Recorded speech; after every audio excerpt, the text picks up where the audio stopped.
Эзний хайр инрэл дуустдаггүй. Өршөөлт нь төгсгөлгүй. Өглөө бүр энэ нь цоо шиг. Таны итгэлт байдал юутай аваагаавэ. Хермоны шүүдэр өглөөний хөтөлбөр эхэлж байна.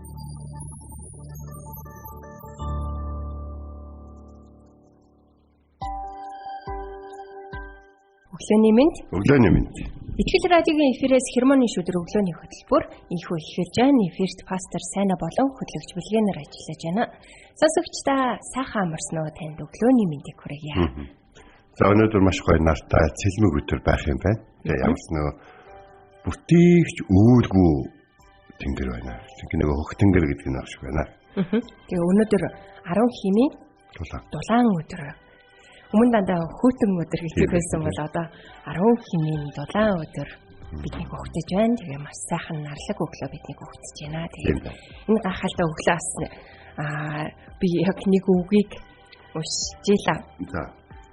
Бурхны үгийг судлах тусам Бурхны дуу хоолойг танихад амархан болно гэдэг үгийг би уншижээ. Тэгээд заримдаа бид нэр ингээд эргэлздэг шүү дээ. Бурхан яг энийг ингэж хэлээд байна уу? Үгүй юу гэдэг дээр бид нэр ингээд эргэлздэг шүү дээ, тий.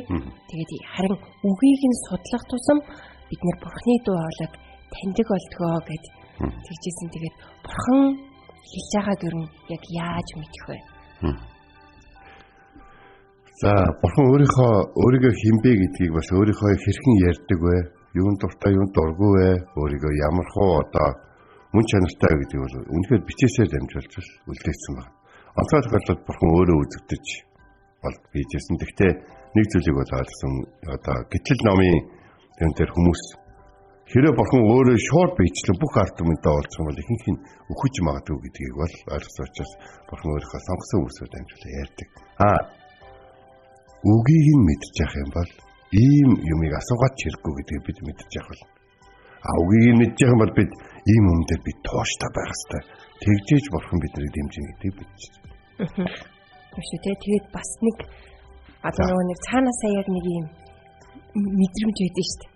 Одоо мэдгүй яг л энэ эзэн надаа үгээ хэлчихин да гэдгийг бүр яг нэг юм мэдэрдэг тийм нэг тийм мэдрэмжийг та авч ирсэн үү сонсогчдаа бас бидэнтэй хуваалцаарай. Тэгээд нөгөө альва зүйлд эргэлзэхээс өмнө тий та Библийг уншаад үгийг бацдагдаг байгаарай. Тэгээд зарим хүмүүс шулуугандаа эзэн надад ингэж хэлээ тэгээд санаалаад гэл айгүй их тэгж ярьдаг тий.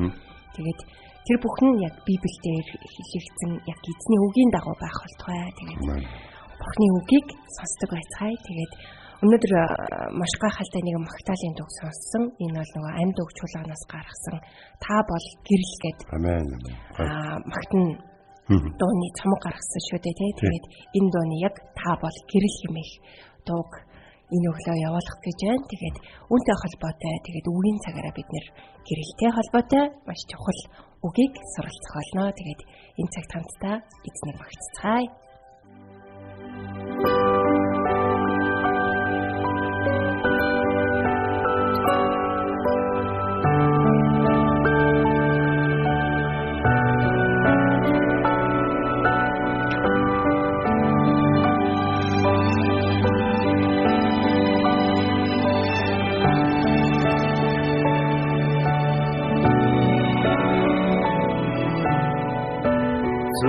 Мансан амьдрал намын та болохоор зүгшийн өнгөж итгэл минь хүрэх гэж юу сэтгэгийсэн амьдрал намын та болохоор сарик шиг өнгөж итгэл минь нодох гэж юу нэг үсэл харабясан Porque nasta jornada saurás Ujitsetke enrejara Urun zokra fashkira budevach Abun zushmike untani kharna Yeshkwine Sudana гамарсан болохоор зүрхнийхээ үнэтэй амьдрнаа Ихүгээ таацаж намайг гамарсан болохоор Ихүсээ харагасан дүүхээ настай хурмээ тасараа Ухээсэтгэе энрэх хараа Бүрэн цоцгой бошгима бүрдва Яндрууд мацсан нармин табахва Зүрх сэтгэл мэн уфарахвэ Тамон гэрэн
өглөө бүр хайр инэрлээ надад сонсгооч. Танд л би итгэдэг үлээ. Явах замыг минь надад зааж өгөөч. Танд л би сэтгэлээ өргөн байна. Дуулал 143-ийн 8. За энэ цагаан надаг өглөө бид хамтдаа Иохан номын 12-ийн 36 дугаар ишлэгийг үзнэ. За энд юу гэж байна гэхээр гэрэлтэй байх зураа та нар гэрэлд итгэхтэн. Тэгвэл та нар гэрлийн үгүүд болно гэлээ. Есүс ийм айлдсны дараа холдон явж нуугдав гэсэн. Холдон явж нуугдав. Энэ яг сонирхолтой байхгүй. Ер нь бол Библийг уншдаг эсвэл Библийг судалдаг хүн болгон бурхан нэг Малахаас Матай хүртэл 400 орчим жил чимэг байсан гэдгийг бол мэддэг. Соломонтой амьдралд нь 2 удаа уулзсныг бас мэддэг. Уулзсан гэхээс илүү яг ишлэл нь бол нэг иймэрхүү үг байдаг санагдаж байна. Эзэн өөрт нь 2 удаа үзэгдсэн. Соломон өөрт нь 2 удаа үзэгдсэн эзнийг мартаж гэж. 2 удаа гэдэг үгийг олон тоон дээр бичсэн ба. Та нар одоо хэд наслтгийн 70 80 80 эсвэл 70 идэж байна те наслах хугацаада 2 удаа харагдсныгаа маш их харагдсан тооцож байгаа нэгэнтэй тааруул яах. Зарим нэг хүмүүс төвчлөлтэй өмнө хайртай гэдэг үг чинь бол ингээ өдөр болго хэлээд үг биш ээ. Хайртай гэж хэлчихэд тэрийг одоо сахих хэрэгтэй. Яг бол хайртай гэдэг үгийг угаасаа хэлхээсээ өмнө бодсоо энэ үгэн дотор их олон зүйл ордог гэж. Тэгээ өдөр болгон хэлэхээр зарим дотор олон зүйлийг чинь зарим өдөр байдгүй юм аа гэж хүндөртөн гэж. Тэгэхээр их сонь юм яриануд бол байдаг те. Харин би өнөөдөр танастай нэг юм.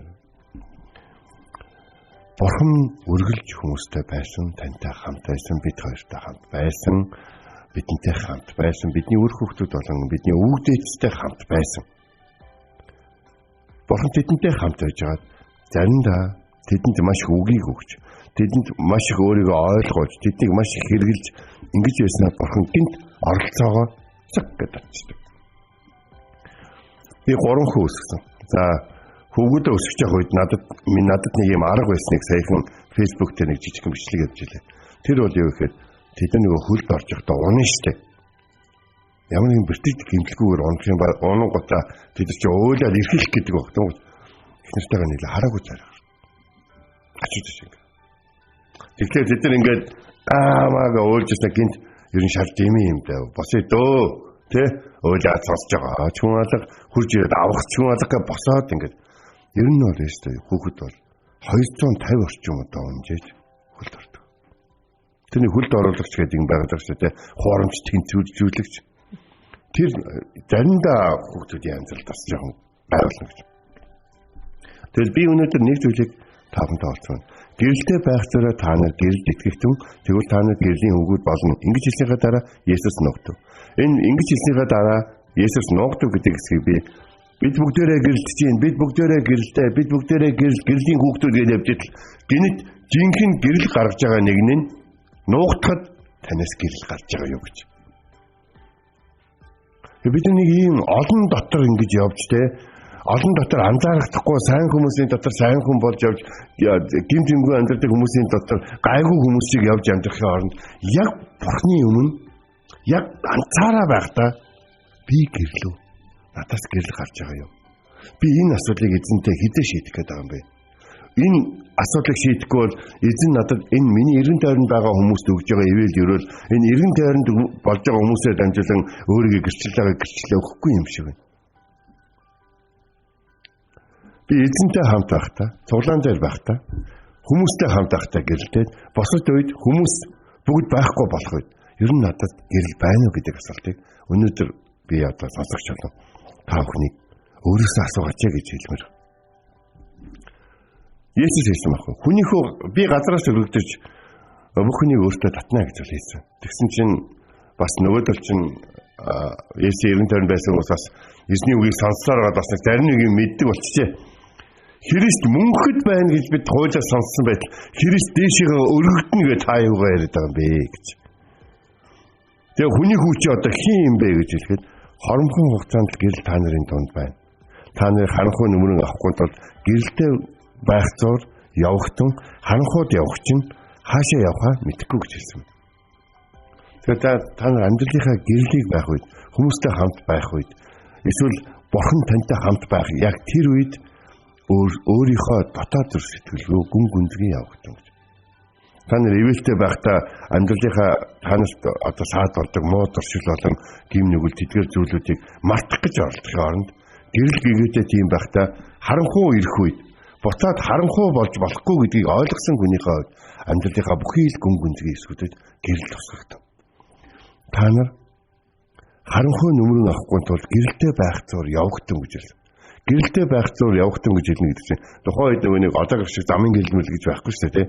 Хэлээ ингээ харанхуй болох юм бол яг тэгэл харанхуй болж байгаа байхгүй. Тэгээ хүн болгон бас бамбар барай яваад иж болохгүй. Яагаад тэгэхээр Ромын эзэнт гүрний хуулийн дагуу тодорхой хугацааны одоо харанга зогсны дараа ч юм уу цагийн одоо дохио өгсөний дараа хүмүүс годомжинд байж болохгүй хамаагүй явж болохгүй гэдэг ч юм зөндөө зүйл. Тийм болохоор Есүсийн хэлж байгаа энэ зүйл нөхөр гэрэлтэй байгаа үед юмаа амжуулж гэрэлтэй байгаа үед хол яваач гэж. Тэгвэл гэрэлтэй гэдэг үгээр бүгдээрээ ямар үгийг ингэж юмараа гэхээр бурхан таныг ивэж, бурхан танд олон зүйлийг ойлгуулж, бурханы ивэж өрөөд баяр хөөрөөр дүүрэн олон сайхан ах トゥ ус олон таныг гэсэн хүмүүстэй хамт бөөнтөө байх яг тэр үедээ өөрийнхөө задаар олон зүйлүүдийг мэдэж авч, олон зүйлүүдэд бусадтай хуваалцаж, өөрийгөө унгадаг сул дорой зүйлүүдийн эсрэг тэмцэлтэй нэг Библиэлд хэлсэн чинь те өөрийнхөө нүглийг ах トゥ усынхаа өмнө хүлээнсэрж залбирууж, эдгэрч, чөлөөлөгдөж тийм үү. Тэгээ таныг харанхуй болгодог, таныг ингээд юмыг бүрхэг харахад хүргэдэг тэдгээр зүйлүүдэд эртгэн шиг гэрэлтэй байгаа дээр янзлж аваач гэж хэлж байгаа. Тэгвэл та нар гэрлийн хүүхэд болно гэж. Та нар гэрэл унтраахад гэрэл байгаа юу гэдэг асуултыг л өнөөдөр тавиад байна. Цагаа болох юм бол жинхэнэ гэрэлтэй амьдралаар амьдарч тий. Цагаа болох юм бол би бол пасторыг бол хийвэл хийн штэ. Цагаа болох юм бол би бол номлох юм бол би номлоно. Цагаа болох юм бол би сайн мэдээ тараа гэх бол тараа штэ гэж өөрийнхөө сонголт юм шиг, өөрийнхөө хүч чадлаар хүссэн үедээ хийж чадах юм шиг энэ итгэлийн амьдралыг, энэ хаанчлалын амьдралыг бодож санаж болохгүй гэж. Тийм учраас одоо бурхан таныг сүмд өөрийнхөө хүүхдүүдийн дунд байлгаж, бурхан танд өөрийнхөө үгийг хэлж, бурхан таныг хайрладгаа хэлж, бурхан таныг ашиглахыг хүсэж байгаагаа хэлж, бурхан танаар дамжуулан хүмүүсийг хайрлахыг хүсэж байгаагаа хэлж, бурхан таныг ялгуур үзэлгүйгээр тань дээр анхаарал тавьдаг гэдгийг хэлж, та түүнийг нь ойлгож хинч энэ ойлголтод болон таныг сүмд явах саад болохгүй, таныг Библи унших саад болохгүй байгаа. Энэ гэрэл гэгээтэй өдрүүдэд өөрийнхөө дотоод сэтгэл рүү болон өөрийнхөө амьдралын утга учир руу гүн гүнзгий орооч гэдгийг хэлж байгаа. Семинарын хооронд явж байгаа хүмүүсийг бол би нэг буруутгаад байдгүй. Үнэхээр суралцах хүсэл тэмүүлэлээр дүүрэн хүмүүс донд нь байдаг гэдгийг мэднэ. Гэхдээ таны амьдралд ямар ч гэрэл гээгээ авчрахгүй та нэг амьдралынхаа асуудлуудаас зогтож сүм цуглаан дотор явж таныг мэдэхгүй эсвэл таныг одоо гэрэл харанхуй байгаа гэдгийг анзаарахгүй хүмүүсийн донд удаан яваад бол амьдралч юм бол үр дүнгээ олохгүй гэж. Хинч байхгүй үед танд гэрэл байна уу? Энэ бол маш чухал зүйл байна. Есүсийг хүлээж Есүс нэг сургаал зүйлээр хэвээр 10 нэг бүсгүй сүд залуу хүлээж байгаа, болцоо залуу хүлээж байгаа тухай ярьдаг. Яг тэнд ярьж явах үед. Сүд болцоо залуу ирлээ, бүгдээрээ ухтаж авцгаая гэсэн чинь 10 бүсгүй 10-уулаа дэм барьсан зогсож байгаач 5-ын дэнлөө гэрлгүй байсан. Яагаад гэвэл тэд бүгдөө л илүүрд очиод тос авсан боловч гэрэлтэж байгаа бүсгүйчүүд чиг тосонд хандаагүй гэж. Тэгэхээр бид бүгдөө бурхны үг яг л адилхан үг. Танд номлодог, танд сургаал заадаг тэр пастрын өмнө дэлгээтэй байгаа тэр ном л таны ширэн дээр одоо дэлгээтэй таны цүнхэн, таны утсан байгаа гэж. Тэр хүмүүс бурхантай илүү ойр дотн байгаа ч тэгээд байгаа юм. Харин бурхны өмнө түүнийг бурхан гэдгийг нь, түүний гэрэл гэдгийг нь, тэр хэрэгтэй гэдгийг нь, харанхуйд явахыг хүсэхгүй байгаа гэдгийг бурхны өмнө хүлээн зөвшөөрж байгаа учраас хуваалцах зүйл ихтэй, ойлгосон зүйл ихтэй, өөрчлөгдсөн амьдрал ихтэй байна. Та бүхнийг ятгах байна. Та бүхний харанхуйд байсныг ертөнцөөр дүүрэн гэрчлэх хүн байгаа. Харин та бүхний гэрэлтэй болсон гэдгийг гэрчлэх хүн хэд байгаа юм бэ? Хайрын гэрэл тийм учраас таны байгаа газар, та байгаа газар Бурхны гэрлийн хүний хувьд хайрын гэрлээр гэлдэг болсон шүү. Эхлээд 3 дугаар үлдэх дээр Бурхан Адамыг хааж явахад Адам нүглээсээ бодоо Бурханаас нуугдсан. Харин яг энэ цаг үед Есүс олон хүн гэрэл амьдралдаа болсныг өөрсдөд нь мэдрүүлэхийн тулд хэсэг нуугдсан байна. Харин та дуулал омоор нэг байдаг Бурхан чимээгүй байгаад байгааг, нуугдаад байгааг яагаад ингэж байгаа юм бэ гэж асуусан хүмүүсийн залбирлыг бол та харж ирсэн байх гэж. Та яагаад чимээгүй байгаад байгаа юм? Тэгвэл Есүс хэсэг нуугдтал танд өөрөөсөө гэрэл байхгүй байгаа бол өнөөдрөөс гэрлийн хүн байхын төлөө Бурханаас зураараа асуугаарай гэж. Тэгээд Бурхан хэрвээ танаас өөр гэрлийг таны байгаа газар байлгаагүй байх юм бол та тэнд гэлэн болоод өгөрэй гэж таныг ятгах байна. Амен. Үнэхээр бид нэр харанхуйд харалгаа амьдарч исэн. Харин эзэн бидэн дээр ирж бидний амьдралыг гэрэлтэй болгосон юм аа. Тэгээд эзний өмнө хамтдаа харцгээе.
Амен. Өнөөдөр бид нэр Иохан номын 12 дугаар бүлгийн 36 дугаар ишлэлээс суралцлаа. Гэрэлтэй байх зураа та нар гэрэлд итгэх түн. Тэгвэл та нар гэрлийн хүүгүүд болно гэлээ. Есүс энэ айлтсны дараа холдон явж нуугдав. Амен. Гэрэлтэй байхдаа гэж хэлж байна. Цаг хугацаа хязгаарлагдмаа шүү гэдгийг бидэнд сануулж байна. Тэгэд бидэнд Бурхны гэрэлд итгэх, түүнтэй хамт байх боломж байгаа бөгөөд энэ боломжийг бид ашиглах хэрэгтэй. Тэгэхээр бид нэр те үргэлжийн хамтал байх юм шиг те яг одоо ингэж байгаа л дуусах юм шиг зарим зүйлийг бид нэр боддог шүү дээ. Тэгтэл бүх зүйл цаг хугацаатай хязгаарлагдмал гэдгийг битгий мартаарай. Тэгээд та гэрлийг авсан бол гэрлийн хүүхэд шиг та амьдарч чадчихэв нөө. Үнэхээр таны дэрэгдэхтэй тэр хүмүүс ингээ холдоход та гэрэлтэй тэр нэгэн хിവэрээ үлдчихэв нөө. Та гэрэлтэж байна уу гэдгээ энэ цагт бодсон гэдэгт итгэлтэй байна. Тэгэхээр нэг түүх яриад тэг хамт залбирая. Нэгэн пастор нэг жижиг газар очиод удаан амьдсан байна. Их удаа номлож л дээ. Тэгсэг хугацааны дараа хүмүүстэй зөвхөрлөө хаалцсан. Та нар одоо байлдаа. Та нар одоо өөрчлөгдөөч гэдгсэн чинь. Гүйгүй. Та зааж байгаа зүйлүүдээ мэддэг юм бол хийж эхлэеч. Тэгвэл бид хийлээ гэж. Тэгээд пастор маргааш нь гапо яриад нэгнийхэн талбай дээр очсон гэсэн чинь пастортай хамт ажиллахад бүгд очсон. Дараад нэгнийхээ талбайг амжилсан. Одоо тэр тасгыг ололтой гэж байгаа байхгүй. Тэгээд тэр тасгыг нэг газарт оруулахгүй байхаар бүр шийддэг гэж байгаа шүү. Тэгэхээр нэг зүйл. Бүгдээрээ ойр зураг гэрэлтэй бай. Хинч байхгүй байсан ч гэрэлтэй бай. Хамт залбирая. Хэзээ энэ цагт бидэнтэй хамт байгаач таны хайр нэрл бидэнтэй хамт байгаагийн төлөө залбирч байна. Бид талархаж байна. Гэрэлтэй амьдралаар амьдрахыг хүсэж байгаа учраас би хорвоогийн гэрэл намайг итгэн дагсан хүний амьдрал гэрэлтэй болж Бурхны үл мэдэгч харанхуй байдлаас салах болно гэж таалсан. Бид яг энэ ишлийг өөрсдийн амьдралдаа байхыг хүсэж байна. Бидний амьдралд амжилт харагдахгүй байсан ч гэрэл гээгээ харагддаг байхыг хүсэж байна. Есүсийн нэрээр залбирanгуйлаа. Амен. Энд хүрээд хермоны шүдэр өглөөний хөтөлбөр өндөрлөж байна. Бидэнтэй хамт байсан сонсогч танд баярлалаа. Эзэн таныг харж хандах болтугай. Эзэн зүрхийг чинь Бурхны хайр ба Христийн төвчөрт чиглүүлэх болтугай. Хермоны шүдэр өглөөний хөтөлбөр танд хүрлээ.